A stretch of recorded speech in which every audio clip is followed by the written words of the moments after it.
Da Moca, ele tem, historicamente, era um bairro operário. Com o passar do tempo, muitas empresas fecharam, grandes terrenos, grandes galpões, e as pessoas começaram a fazer prédios, né?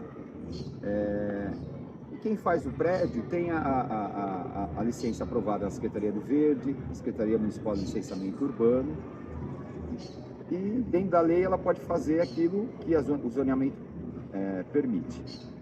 Nesses últimos 4 anos houve realmente um aumento do perfil de um morador de classe média, né? Classe média alta, por causa do valor do metro quadrado e do mercado que ele cobra. Não necessariamente a pessoa que está saindo aqui dessa casa, ela vai para o apartamento, né? Pode não acontecer isso por uma série de motivos. Então, o que aconteceu? Olha a contradição. Quanto mais se verticalizou essas áreas, mais saiu população, mais esses bairros perderam população. Então, até mais ou menos 2010, esses bairros eles só perderam população ao passo que eles construíram mais prédios.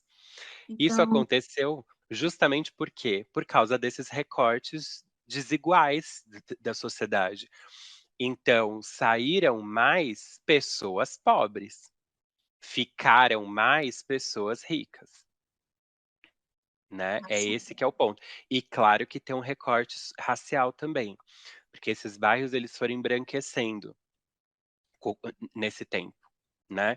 Conforme eles foram se valorizando, o mercado foi atuando mais neles, esses bairros foram embranquecendo. Veja, a especulação imobiliária proprietários ou empreendedores imobiliários utilizarem o imobiliário como uma forma de valorização artificial das suas propriedades. Né? Por exemplo, quando um proprietário deixa um terreno vazio, ou deixa um imóvel vazio, na expectativa de uma valorização. Né? E muitas vezes também o que acontece é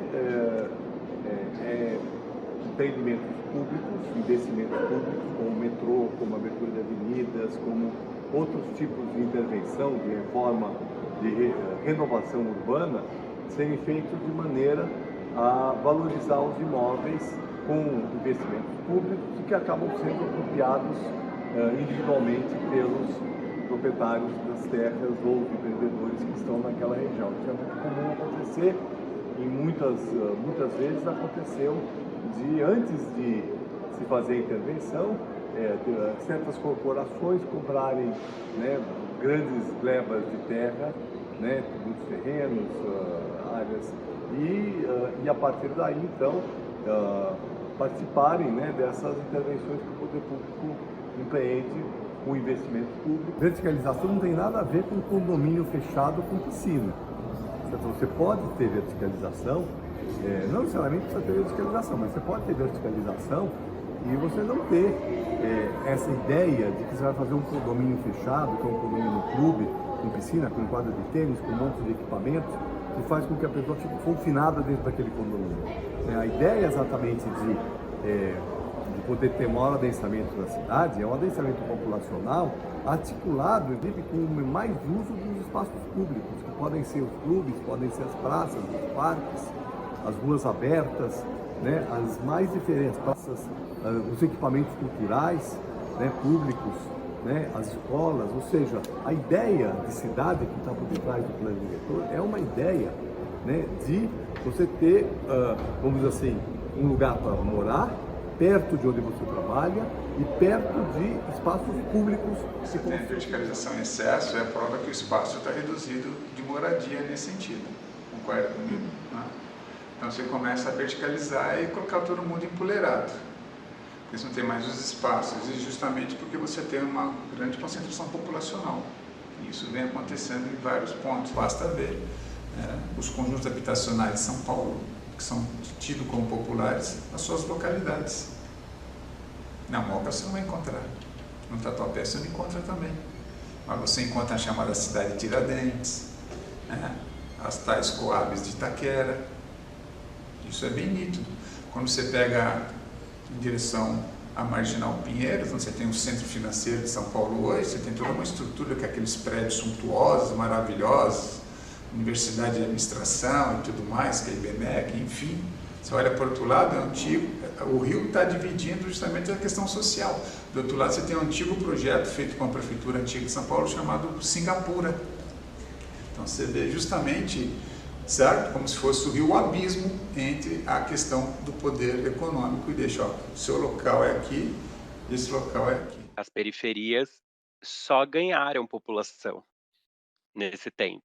E essa população está vindo de algum lugar. De onde que ela está vindo? Dos bairros A centrais. gentrificação, ela obrigatoriamente ela está ligada à especulação imobiliária, não é? Porque a gentrificação, se você pegar a relação de um conceito básico, ela é ressignificação de um local, de uma área, de um espaço, certo? As pessoas usam a palavra revitalização.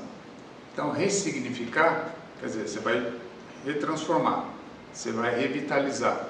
E nisso tem atraído muito a questão da especulação imobiliária, que é justamente a postura da mudança de padrão de poder aquisitivo. Então, a especulação imobiliária está intimamente ligada a essa questão.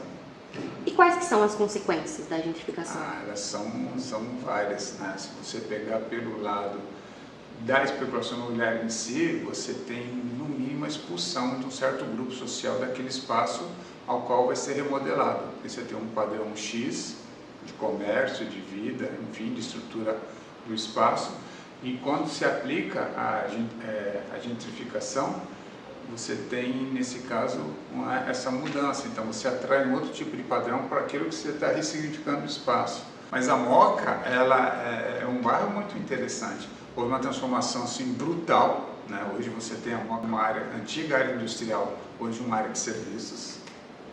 Você tem universidades, você tem entretenimentos, condomínios que ia aparecer, então foi dado um outro padrão da região.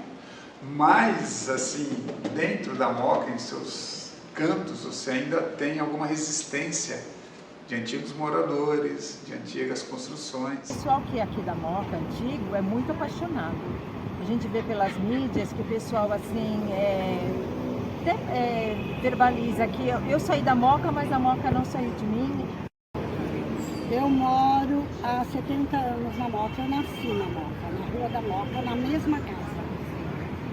E você mora hoje em dia? Hoje eu continuo morando, eu nasci nessa residência e continuo morando. E você, a sua rotina ela é toda aqui na Moca, sua família? Sim. Minha família toda é da Moca. Meus 3 filhos, duas filhas e 3 netos, todas da Moca. Frequentado muito aqui. A gente, estou percebendo já há muito tempo que agora muitos prédios, muitos empreendimentos, faz parte do progresso, né? Não adianta a gente querer relutar. É um pouco triste, porque as casas, aquela tradição, as portas, onde a italianada ficava tudo na porta, conversando, isso tudo está se acabando, infelizmente. Mas faz parte do progresso, né? Então, nós temos que nos adaptar. Prédios, né? Eu, para ser sincera, eu não gosto muito, tá? Porque eu acho que a gente fica sem tomar um sol, sabe? Eu não gosto muito. A Moca lá embaixo, ela mudou muito. Mudou muito, não para o melhor, e sim para o pior. Lá para baixo ela está muito feita, infelizmente. A gente pode dizer, é uma via de, né, uma via de dois sentidos. Vai se perdendo as tradições antigas do povo, mas vai se modernizando, né? Modernizando, trazendo, a gente pode dizer, não coisas tão boas, mas a progresso, né? Progresso, chegando, tirando o que a gente tinha de cultura, de tradição e chegando um novo, vamos dizer assim. E o local onde eu morava caiu metade do quarteirão por causa agora de novos empreendimentos, né? E a gente está sabendo que vem outra linha do metrô, não sei qual a cor, não sei quanto tempo ainda vai demorar para chegar. E a gente está sentindo que está mudando muito, valorizando, né? Mas perdendo a cultura, assim, cultura no sentido de tradição, né? Tradição que tinha aqui no bairro. Não sei quanto a qualidade, né? Assim, de vida para as pessoas, o que vai causar, isso é o tempo que vai dizer, entendeu? Lá na frente a gente vai ver se a gente está ganhando ou se a gente está perdendo. Como era a Moca assim, dos anos 60, que a senhora já era criança? Era maravilhosa, era muito boa, sabe? Eu amo a Moca, entendeu? A senhora tem alguma lembrança de infância, assim? Eu tenho do bonde. Tinha bonde? Que a minha mãe ia no mercado, minha mãe era italiana, tá? E minha mãe ia no mercado e eu ia com ela pequenininha de bonde, que passava na Rua da Moca. A Moca não existem os Juventus e os Juventus não existem a Moca. Se o senhor pudesse definir a Moca e a relação da Moca com os Juventus em uma palavra, qual palavra o senhor usaria? Amor. Amor. E o que o Juventus representa para o bairro, para a tradição, para os moradores antigos, para os moradores que descendem dessa geração que viveu o Juventus e que viveu os tempos de Moca residencial, sem esses empreendimentos? O Juventus é a memória afetiva daqueles que moram na Moca. Sempre quando se fala Juventus, ele remete à Moca. Então a simbiose da Moca com o Juventus é fundamental. Nada impede que, eventualmente, eu posso dizer isso, estou falando por mim, obedecidos os critérios de alguém que venha procurar e venha com o planejamento de dar vamos dizer, um up no Juventus, né? E que venha trazer melhorias para o associado, apresentando o projeto, havendo aprovação dos órgãos estaduais, municipais, estaduais, federais, seja quem for, obedecida a legislação evidente. Tem áreas aqui que ainda podem sofrer alguma intervenção, tá? No sentido de verticalização, mas aqui essa área não, porque essa área é uma área nobre e há uma resistência até social, uma resistência social, eu digo, disso aqui se transformar num grande verticalização.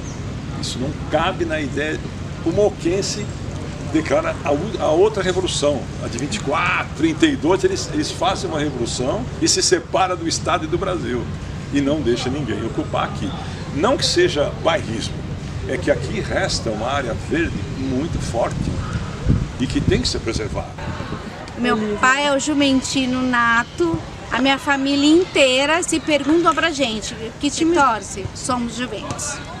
Não tem outro. A minha infância eu lembro muito bem, o clube lotadíssimo, não tinha lugar nem espaço para nada e não tinha prédios com piscina. Então foi uma infância maravilhosa. Nossa, a gente tinha tantos amigos. Eram dia de semana, fim de semana, a gente vinha para o clube, conhecia pessoas e fazia amigos. E era isso. Eu tô em casa. O clube é minha casa, a Javari é minha casa, a Moca é minha casa, porque a minha família construiu uma vida inteira aqui, desde 1900 e tanto. A gente sempre morou aqui e é a minha vida. Eu não sei morar em outro lugar.